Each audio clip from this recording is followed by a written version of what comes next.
ছাত্র জনতার অভ্যুত্থানের শেখ হাসিনা সরকারের পতনের পর থেকেই আত্মগোপনে কিংবা দেশ ছেড়ে বিদেশে পালিয়ে গেছেন অনেক নেতা। এবার এ নিয়ে ক্ষোভ ঝেড়েছেন নিষিদ্ধ ঘোষিত সংগঠন ছাত্রলীগের সাবেক সাধারণ সম্পাদক গোলাম রব্বানী। শেখ হাসিনার সরকারের পতনের পর আওয়ামী লীগের নেতাকর্মীরা যে যার মতো গা ঢাকা দিয়েছেন। হঠাৎ এমন পতনে বিপদে পড়েছেন অনেক নেতাকর্মী। এমন পরিস্থিতিতে শীর্ষ নেতারা কর্মীদের খোঁজ না নেওয়ায় ক্ষোভ প্রকাশ করে খোঁজ না নেওয়া এমন নেতাদের সুবিধাবাদী তকমা দিয়ে তাদেরকে মন থেকে ডিলিট করার আহ্বান জানিয়ে সামাজিক যোগাযোগ মাধ্যম ফেসবুকে একটি স্ট্যাটাস দিয়েছেন রব্বানী। মঙ্গলবার রাত 11:30টার দিকে নিজের ভেরিফাইড ফেসবুক পেজে নেতাদের প্রতি এমন ক্ষোভ প্রকাশ করে তিনি এ পোস্ট করেন।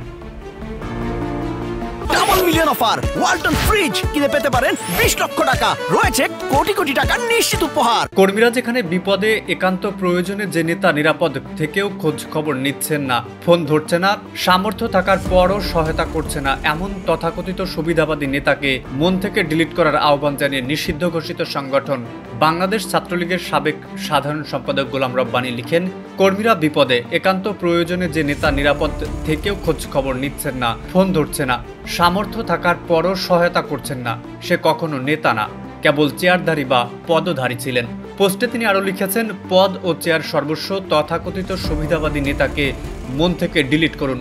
এই কঠিন সময়ে সাধ্যমতো পাশে থাকা আন্তরিক নেতৃত্বকে অন্তরে ধারণ করুন, সেই আগামীর নেতা। এর আগে গত সোমবার আওয়ামী লীগের তীব্র সমালোচনা করে সামাজিক যোগাযোগ মাধ্যম ফেসবুকে স্ট্যাটাস দেন রব্বানী।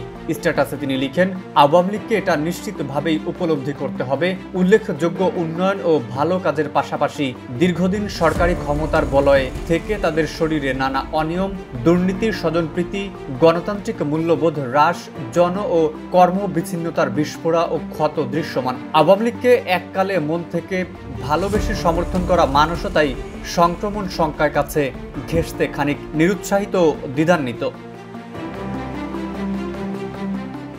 আওয়ামী লীগের আত্মোপলব্ধি করে নানা অনিয়ম দুর্নীতির দ্বারা যে ক্ষত সৃষ্টি হয়েছে তা দ্রুত সারিয়ে ওঠার তাগিদ দিয়ে তিনি লিখেন, এই মানুষগুলোই যখন দেখবে আওয়ামী লীগ আত্মোপলব্ধি করে নিজেরা উদ্যোগী হয়ে শরীরের সেই বিস্ফোরা আর ক্ষতগুলো একে একে চিহ্নিত করে প্রতিনিয়ত ড্রেসিং করছে, কার্যকর মেডিসিন প্রয়োগ করছে, নিয়মিত যত্ন নিচ্ছে এবং ধীরে ধীরে ক্ষত সেরে উঠছে, তখন তারাই ফের সাহস করে উৎসাহ, ভালোবাসা ও আন্তরিকতা নিয়ে আবার কাছে আসবে, পাশে থাকবে এবং প্রতিনিয়ত পাল্লা ভারী হবে।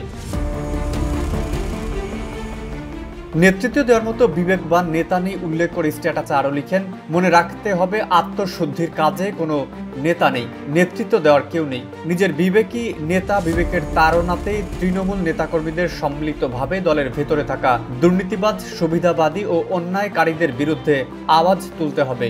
জন ও কর্মী বিচ্ছিন্নতার নেতৃত্বকে অবশ্যই আলবিদা জানাতে হবে। মেহেদী হাসান, নিউজ ডেস্ক, ইত্তেফাক।